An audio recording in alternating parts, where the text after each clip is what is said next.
નમસ્કાર દર્શક મિત્રો, કિસાન સમાચાર ચેનલમાં તમારું સ્વાગત છે। જાણીએ આજના સૌથી મોટા સમાચાર। આંબાલાલ પટેલની આગાહી સાંભળીને ખેલૈયાઓનો થનગનાટ થંભી જશે તો 22 સપ્ટેમ્બરથી જીએસટીમાં મોટી છૂટ, મોંઘવારી પર લાગશે બ્રેક। શાકભાજીના ભાવમાં જબરદસ્ત વધારો, આધાર કાર્ડમાં સુધારા વધારવાની મર્યાદામાં વધારો, તહેવારો પહેલા અમૂલ ડેરીના ભાવમાં ઘટાડો, નવરાત્રી દરમિયાન 12 વાગ્યા સુધી રમવા માટે ગરબાની છૂટ, નીતિન ગડકરીએ કરી મોટી જાહેરાત, ખેડૂતો માટે પાક ધિરાણ લોન માફ, ખેડૂતોને યોજનામાં ફોન નથી મળ્યા, તહેવારો પહેલા સિંગતેલ અને કપાસિયા તેલ સસ્તું થયું, જીએસટી ઘટાડાથી નવરાત્રી દરમિયાન વધુ ઉલ્લાસ બનશે અને મગફળીનું રજીસ્ટ્રેશન રદ થતા ખેડૂતો પરેશાન।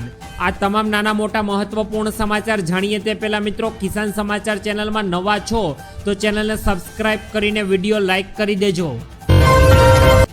આજના સૌથી મોટા સમાચાર। ગુજરાત રાજ્યમાં અત્યારે વરસાદને લઈને મોટી આગાહી હવામાન નિષ્ણાંત આંબાલાલ પટેલ દ્વારા કરવામાં આવી છે, જે આગાહી સાંભળીને અત્યારે ખેલૈયાઓનો થનગનાટ થંભી જવાનો છે, કારણ કે અત્યારે આવનારા 9 દિવસ દરમિયાન ગુજરાતના વાતાવરણમાં કંઈક એવું થવાનું છે જે જાણીને તમે પણ મિત્રો ચોંકી જશો।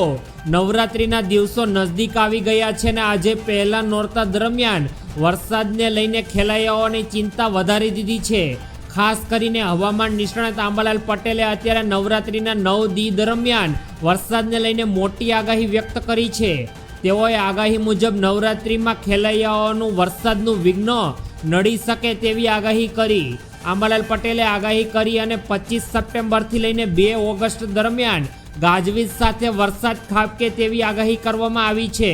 આ સાથે તેઓએ દક્ષિણ ગુજરાત, ઉત્તર ગુજરાત અને મધ્ય ગુજરાત તથા સૌરાષ્ટ્રના અનેક વિસ્તારોમાં પણ નવરાત્રી દરમિયાન વરસાદની મોટી આગાહી વ્યક્ત કરી છે। આંબાલાલ પટેલ દ્વારા ગુજરાતના વાતાવરણને લઈને આવનારા દિવસોમાં કડાકા ભડાકા સાથે વરસાદ આવે તેવી આગાહી વ્યક્ત કરવામાં આવી છે। ત્યારબાદના બીજા મોટા સમાચાર। 22 સપ્ટેમ્બરથી જીએસટીમાં મોટો ઘટાડો, મોંઘવારી પર લાગશે મોટી બ્રેક। મિત્રો, આ વસ્તુઓ તમારા માટે પણ સસ્તી કરી દીધી છે સરકારે। વડાપ્રધાન નરેન્દ્ર મોદીએ સરકારે 22 સપ્ટેમ્બરથી દેશની જનતાને મોટી રાહત આપવા જઈ રહી છે। આ નિર્ણય મુજબ ઘણી બધી આવશ્યક ઘર વપરાશની ચીજવસ્તુઓ અને સેવાઓ પર ગુડ્સ એન્ડ સર્વિસીસ ટેક્સ એટલે કે જીએસટી સંપૂર્ણપણે સરકાર દ્વારા નાબૂદ કરવામાં આવ્યો છે। આના પરિણામે આ વસ્તુની કિંમતમાં અત્યારે ઘટાડો થશે, જે સીધી રીતે સામાન્ય અને મધ્યમ વર્ગના પરિવારોને ફાયદો પહોંચાડશે। ખેડૂતો, મજદૂરો તથા નાના વેપારીઓને માટે આ એક મોટી રાહત ગણાવી શકાય, કારણ કે તેઓ સામાન્ય રીતે ટેક્સ બોજ હેઠળ દબાયેલા રહે છે। આ જાહેરાત બાદ બજારમાં સ્પર્ધા વધવાની અને ભાવ સ્થિરતા રહેવાની શક્યતા છે। મિત્રો, સરકાર દ્વારા આવનારા દિવસોમાં ખેડૂતો અને તમામ ગૃહિણીઓ અને ઘર વપરાશની ચીજવસ્તુઓ પર લાગતા ટેક્સમાં ઘટાડો કર્યો છે, જેથી આવનારા દિવસોમાં તમને ઘણી આવશ્યક ચીજવસ્તુઓના ભાવ ઘટતા જોવા મળશે। ત્યારબાદના ખૂબ જ ઉપયોગી પૂર્ણ સમાચાર। શાકભાજીના ભાવમાં આવ્યો જબરદસ્ત વધારો। ગુજરાતમાં છેલ્લા થોડા દિવસ દરમિયાન શાકભાજીના ભાવમાં જબરદસ્ત વધારો આવ્યો છે। તે દરમિયાન નવસારીમાં છેલ્લા 25 દિવસમાં શાકભાજીના ભાવમાં નોંધપાત્ર વધારો થયો, જેનું કારણ નાસિક વિસ્તારમાં પડેલ ભારે વરસાદ છે। 20 ઓગસ્ટ સુધી ભાવ નિયંત્રણમાં હતા, પરંતુ ત્યારબાદ તેમાં ઉછાળો આવ્યો અને એપીએમસીમાં નવસારીના ભાવપત્રક અનુસાર રીંગણા, ગુવાર, ચોળી, પાપડી, તુવેર અને બટેકા તમામ ચીજવસ્તુઓના ભાવમાં જબરદસ્ત વધારો આવ્યો છે। આ દરમિયાન અત્યારે રીંગણા 20 કિલોના ભાવ 1000 રૂપિયાથી લઈને 1500 રૂપિયા, આ સિવાય પાપડી 1200 રૂપિયાથી લઈને 1400 રૂપિયા પ્રતિ મણ, જ્યારે તુવેર 1000 રૂપિયાથી 2000 રૂપિયા પ્રતિ મણ અને બટેકા 180 રૂપિયાથી લઈને 380 રૂપિયા, જ્યારે ડુંગળીનો ભાવ 180 રૂપિયાથી લઈને 3201 રૂપિયા સુધી વહેંચાઈ રહી છે। ત્યારબાદના અગત્યપૂર્ણ સમાચાર। આધાર કાર્ડમાં સુધારા વધારા કરવાની મર્યાદા। મિત્રો, સરકાર દ્વારા અત્યારે આધાર કાર્ડમાં સુધારા વધારા કરવા માટે અત્યારે નવી ગાઈડલાઈન જાહેર કરી છે, જે દરેક વ્યક્તિઓએ ખાસ જાણવી જોઈએ। આ ગાઈડલાઈન પ્રમાણે નામ માત્ર 2 વખત જ હવે બદલી શકાશે। જન્મ તારીખ એક જ વાર સુધારો તમે આધાર કાર્ડમાં કરી શકશો। આ ઉપરાંત જેન્ડર માત્ર એક જ વખત હવે તમારા આધાર કાર્ડમાં તમે બદલી શકશો। સરનામું બદલવા માટે સરકાર દ્વારા કોઈ પણ પ્રકારની લિમિટ રાખવામાં આવી નથી, એટલે કે તમે ગમે એટલી વખત તમારા આધાર કાર્ડનું એડ્રેસ બદલી શકો છો। મોબાઈલ નંબર પણ સરકાર દ્વારા અત્યારે અનલિમિટેડ વાર બદલવા માટેની છૂટ આપવામાં આવી છે। જો લિમિટ પૂરી થઈ જાય છે તો યુડીઆઈના રિજનલ ઓફિસે જઈને ત્યાં યોગ્ય કારણ રજૂ કરીને સાથે જ આધારભૂત દસ્તાવેજ આપીને તમે અરજી કરવાની રહેશે। ત્યાંના અધિકારીનું વેરિફિકેશન થયા બાદ જ તમે આધાર કાર્ડમાં સુધારો કરી શકો છો। ત્યારબાદના મોટા સમાચાર। તહેવારો પહેલા સરકારે આપી મોટી ભેટ। અમૂલ ડેરીએ 700થી વધુ પ્રોડક્ટના ભાવમાં કર્યો ધરખમ વધારો। ગુજરાત સહિત સમગ્ર દેશમાં ગ્રાહકો માટે તહેવારોની સિઝન પહેલાં એક મોટી ખુશખબરી આવી ગઈ છે। સરકાર દ્વારા આજે જીએસટીના નવા દર લાગુ થયા બાદ અમૂલ ડેરીએ તેની 700થી વધુ પ્રોડક્ટના ભાવમાં નોંધપાત્ર ઘટાડો કરવાનો નિર્ણય લીધો। નવરાત્રિની શરૂઆત પહેલાં જ મળેલી આ ભેટથી સામાન્ય નાગરિકોને અત્યારે મોટી રાહત થશે। કઈ પ્રોડક્ટ કેટલી સસ્તી થશે તેના વિશે આજે આપણે જાણીશું। ઘી પ્રતિ લિટરે 40 રૂપિયા હવે સસ્તું મળવાનું છે, જ્યારે માખણ 20 રૂપિયાનો ઘટાડો થયો છે। આઈસ્ક્રીમના ભાવમાં 15 રૂપિયાનો ઘટાડો જોવા મળ્યો, જ્યારે અમૂલ ચીઝ પ્રતિ કિલોએ 30 રૂપિયાનો ઘટાડો થયો।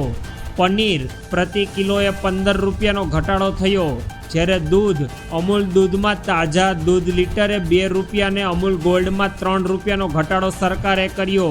આ ઘટાડા થયા બાદ આગામી 22 સપ્ટેમ્બરથી અમલમાં આવી ગયો છે।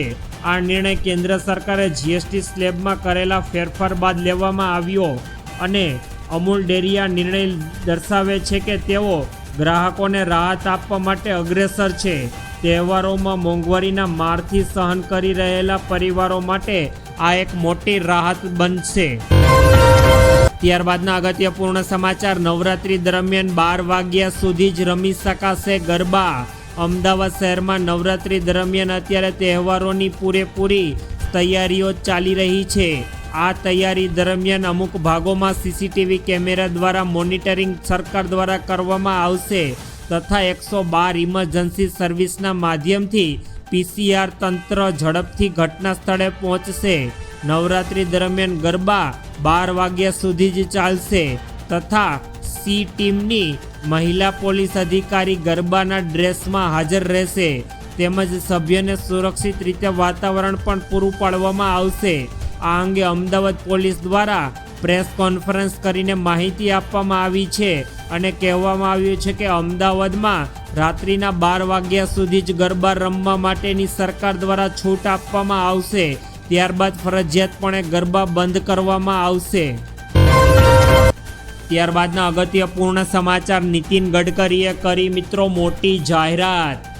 કેન્દ્ર સરકારમાં ટૂંક સમયમાં કોમર્શિયલ વાહનો માટે વાર્ષિક ફાસ્ટેગ લાવશે। કેન્દ્રીય મંત્રી નીતિન ગડકરીએ જાહેરાત કરી કે સરકાર રાજ્ય પરિવહન નિગમની બસો અને ખાનગી બસો માટે વાર્ષિક પાસની યોજના પર કામ કરી રહી છે। આ પગલાંથી લાખો મુસાફરોને ટોલ પ્લાઝા પર થતી વિલંબથી મુક્તિ મળશે અને મુસાફરી વધુ સરળ બનશે। સરકાર દ્વારા અત્યારે વાર્ષિક પાસ લાવવામાં આવી રહ્યો છે, એટલે કે મિત્રો તમારે એક વખત સરકારને ફાસ્ટેગની ફીસ ચૂકવીને એન્યુઅલ પાસ સરકાર તરફથી મેળવવાનો રહેશે।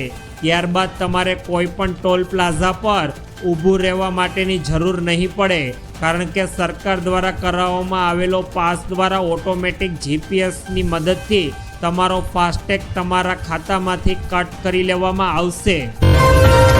ત્યારબાદના અગત્યપૂર્ણ સમાચાર। ખેડૂતોને પાક ધિરાણ યોજનાની લોન માફ। ગુજરાતના દરેક ખેડૂતો માટે પાક ધિરાણ લોનને લઈને આવ્યા મહત્વના સમાચાર। ખેડૂતોએ લીધેલી લોનની નવા જૂની કરવા ખેડૂતો પાસે કેશ પેમેન્ટ માંગવાની બદલે ડાયરેક્ટ બેંકોમાંથી ઓટો રિન્યૂ કરી આપવામાં આવે તેવી માંગ ખેડૂતો દ્વારા કરવામાં આવી છે। ખેડૂતોની બેંક લોનના પૈસા ભરવા માટે બહારથી વ્યાજે પૈસા લાવીને વ્યાજના પૈસા ખેડૂતોને ચૂકવવા પડતા હતા, જેથી ખેડૂતોને ઓટો રિન્યુની સુવિધા આપી ખેડૂતોને થોડી રાહત આપવામાં આવે તેવી માંગણી અત્યારે ખેડૂતો કરી રહ્યા છે. જોકે મિત્રો વારંવાર પાક ધિરાણ લોન અને દેવા માફીને લઈને સમાચારો આવી રહ્યા છે, તો પણ ખેડૂતોના દેવા અને પાક ધિરાણમાં રાહત આપવામાં આવતી નથી.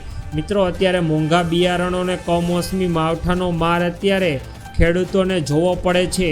એમાં પણ અત્યારે ઉપરથી અતિવૃષ્ટિ થાય છે, જેથી ખેડૂતોને મોટું નુકસાન થાય છે. જેથી સરકાર દ્વારા અત્યારે ખેડૂતો માટેની પાક ધિરાણ લોન યોજના માફ કરવી જોઈએ.